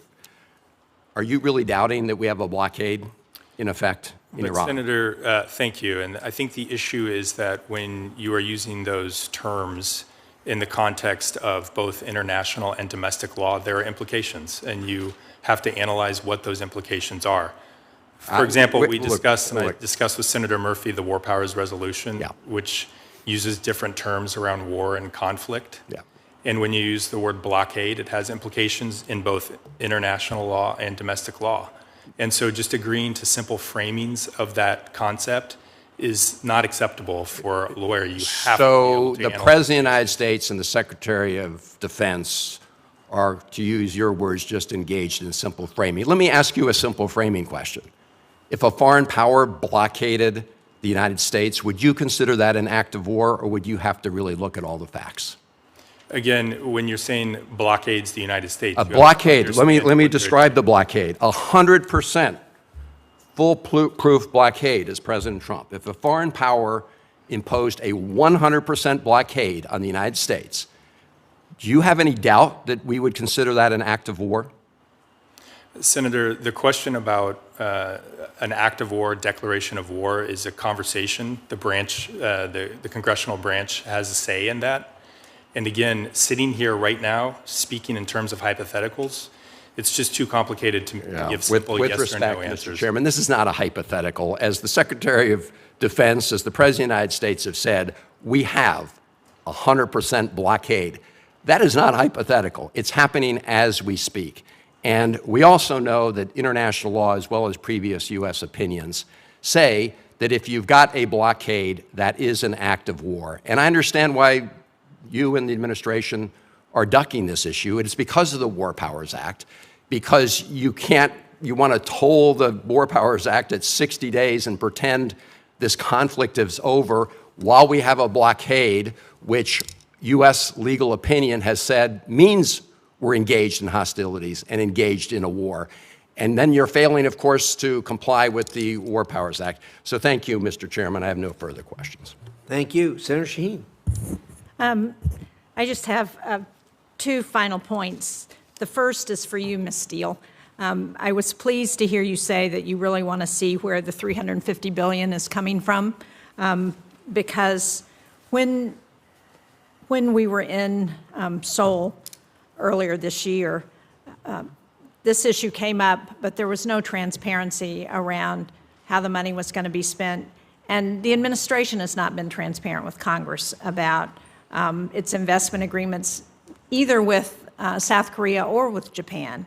So I think this lack of transparency really raises a lot of questions. So I appreciate that you are very interested in seeing what those dollars, where they're coming from and what they're going to be used for? And will you commit to sharing that information with this committee? Yes, I do. Thank you. Mr. Kavukjan, I just wanted to say I appreciated your thoughtful approach to what you would do to send a message to Russia about the commitment that the United States has and the concern that we have about Russia's actions in the Arctic, in the high north, and their other nefarious activities around the world. So thank you for that commitment. Thank you, Mr. Chairman. Thank you, Senator Shaheen. Would you like to ask another question? I'm waiting for Senator Hagerty. Okay. Feel free. All right. Here we go. Don't go on and on. Well, let me follow up then, Mr. Kavukjan.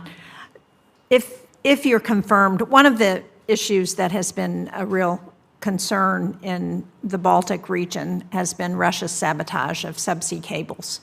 And we actually have legislation before this committee that's actually gone out of this committee that would address a response to the activities that we're seeing from Russia and China, from other adversaries that disrupt our subsea cables. But if you were confirmed, what particular areas of Russia's hybrid war efforts do you think would be important to prioritize in Norway and with the Norwegians? Well, thank you for that question, Senator. I am familiar with that legislation, which you and Senator Risch co-sponsored. It's great to see bipartisan agreement on these issues. The big priority is the undersea cables, as you pointed out, not just communication cables, but pipelines. And we see, I only have access to open source information right now. If I'm confirmed, I'll get classified briefings. But just from the open source information, there's so much troubling activity.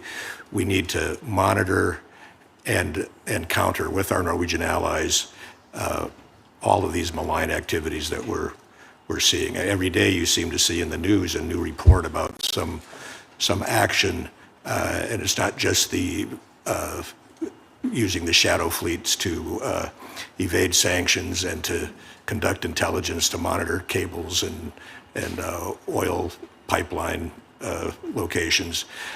The Russians are subtly challenging Norwegian sovereignty on Svalbard. That's a very important one that needs to be addressed. You're seeing military parades on May 9th on an island that's not supposed to have any military activity whatsoever. We're seeing just the last week or so, we saw a Chinese national arrested on Andoya. She was building a 22-ton satellite receiver that she said was for weather data. So these are the types of activities going on, and I'm going to work very closely with our Norwegian allies. I hope that this trip I plan to take right after my introductory speech will not only give me information about what's going on and allow me to see it firsthand, but traveling like that with the top officials will build a bond early on so we can work together very effectively, I hope. Thank you. Thank you, Mr. Chairman. Senator Hagerty. Thank you, Mr. Chairman, and congratulations to all of you here today. It's quite an honor to be nominated, and I hope that you all will navigate the confirmation process well. First, I'd like to start off with you, Ms. Steele. You and I have had the opportunity to meet to talk about how important the U.S.-Korea relationship is, and I'd like to delve into that with you just a little bit further. It's no surprise that I view this relationship as a key alliance. South Korea is one of the countries that shares not only a deep economic partnership with America, but also a long-standing security relationship with us. And I would say this too, my daughters are looking forward to going to the BTS concert in your home state. So it really has a cultural componentry that continues to get deeper and deeper.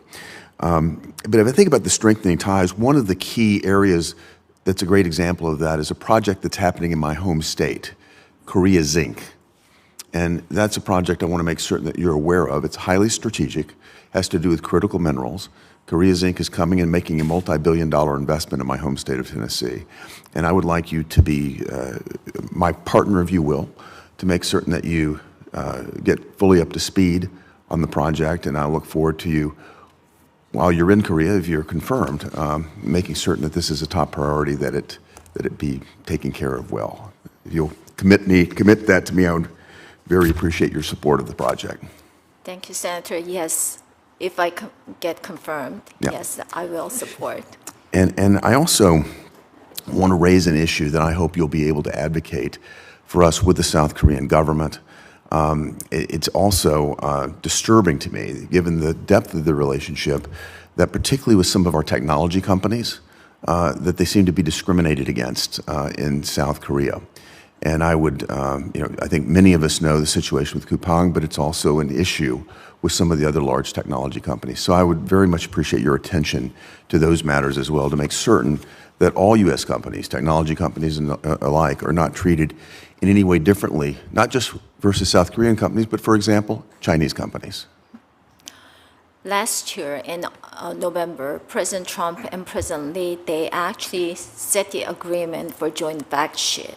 On that joint fact sheet, they made it very clear that U.S. companies cannot be discriminated, nor they're going to have unnecessary barriers. So if I get confirmed, yes, I'm going to follow up with that clearly, because all the Korean companies here in the United States, they get equal treatment. And I think United States companies in South Korea has to get equal treatment with their companies too. If you're confirmed, you will be carrying the full weight of the United States in your voice. And so your advocacy is going to be absolutely critical. Mr. Brad, I'd like to turn to you and talk with you about your vision for a very important relationship. U.S.-Australia relationship has also been, I think, deepened greatly with AUKUS. It's a major undertaking. I think it's going to contribute not only to our joint national security, but it's also going to be a force multiplier for us in the Indo-Pacific. And I just would like to hear from you how you're thinking about the AUKUS relationship, how you'd support it if you're confirmed. Yeah, thanks, Senator. I gave remarks on AUKUS Pillar 1 earlier, full speed ahead, bipartisan support, trilateral nations, bringing UK and Europe down into the Pacific on the pivot with our national security strategy. $2 billion already put in by Australia just for industrial development prior to submarine development. 3 subs by the end of the decade, another 3 to be made with the UK down in Adeline, Australia. So interoperability, 2,500 Marines we have up north already. In Darwin, adding probably 2,000 more. Too, that it's a great opportunity to bring in other allies like Japan, like South Korea, and I would encourage you to do that. We'll be happy to work with you on that regard. I'm going to come to you, Mr. Kavushian, to talk about Norway for just a moment. In closing, President Trump has emphasized the fact that our European allies need to take greater responsibility for their own defense and contribute more to our collective security.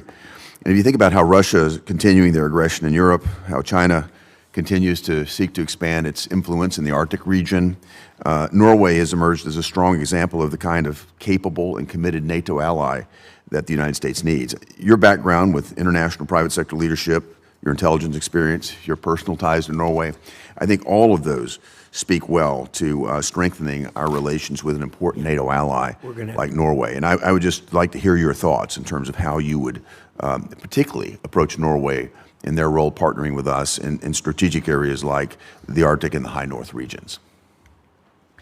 Thank you for that question, Senator. I commented on that earlier as well. One of the first things I'm going to do when I get to Norway is travel personally up to Kirkenes with top-level Norwegian officials and see firsthand what's going on. I agree with you that monitoring and countering malign Russian and Chinese influence in the Arctic region is a critical concern of the United States, and that's going to be top priority for me. It's going to be an area of contention. It's evolving as we speak, and I very much appreciate your close attention to it, Mr. Chairman. Thank you for your time.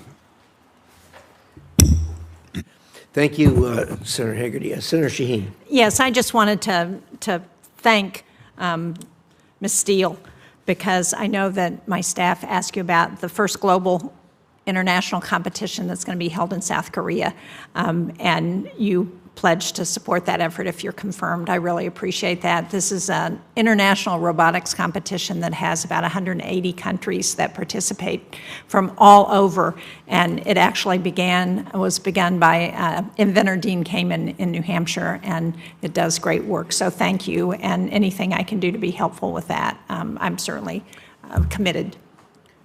Thank you, Senator Shaheen. I'll join in that, Ms. Steele. Thank you to all of you.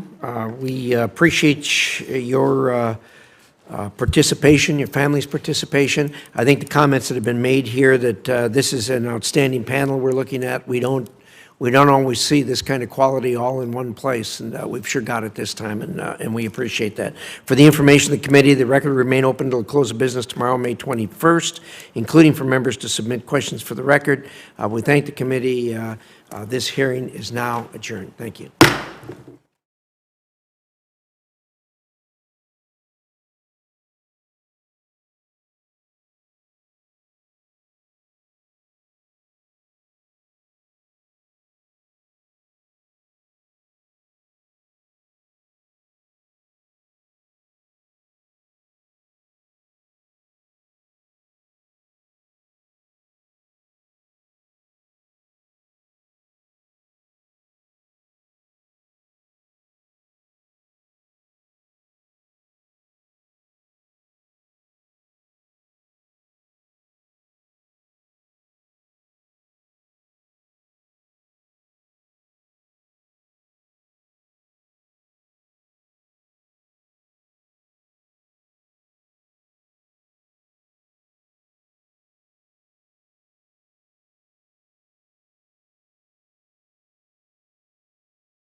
30 prill, ngriuni, luftoni për vendin tuaj. Kanë filluar që miliardët e dollarëve të vendosur nga tarifat të kthehen te kompanitë amerikane. Ford ka deklaruar se ka marrë një pagesë 1.3 miliard dollar. E gjitha kjo mbas vendimit Gjykatës Supreme. Gjykata Supreme ka marrë një vendim që të mos ketë më distrikte për Kongres në Amerikë bazuar tek bazat raciale, pra të mos grupohen bashkë afrikan-amerikanët për të favorizuar kështu demokratët. Kjo do të bënte që republikanët fitonin 19 karrike në Kongres. A do të funksionojë që këto zgjedhje apo në zgjedhjet e 2028-s? Blokada ndaj Iranit po funksionon më mirë se sa bombardimet pafund nga Donald Trump që kanë shkaktuar gjysmë trilion dollar humbje, por nga blokada janë 500 milion dollar humbje në ditë për Iranin. Irani nuk ka rrugë tjetër veç se dorëzohet. Ç'po ndodh në Shqipëri? Janë dy zhgërradhina politike. E Surrelit dhe e Athinës, ambasadorja skandaloze amerikane atje, e njohur si Margarita Girl, që shesin një nga mashtrimet më të mëdha. Nuk ka firmosur globali i Surrelit me Shtetet e Bashkuara të Amerikës. I është dhënë ekskluzivitet një firme private greke, ku seksere është zhgërradhina e Athinës Margarita Girl, kompania greke ka 60% dhe shteti grek 40%, ndaj palloshi Surrelit vajti barkës tek Mitsotakis, dhe Greqia që ka porte pafund dhe dalin det pafund, do ta blej gazin amerikan që do të hyjë nga një port i Vlorës duke shkatëruar famën mjediset. Dhe për 20 vjet grekët do të kenë ekskluzivitetin, shqiptarët asgjë. Do të paguajnë te kompania greke tarifat e saj. Zhgërradhina e Athinës, Margarita Girl do të blej disa fustane, këtë radhë ishte me Ferexhe, nuk ishte si punëtore seksi herën e parë në takimin me Ramës. SPAK nuk duhet hesht. Por SPAK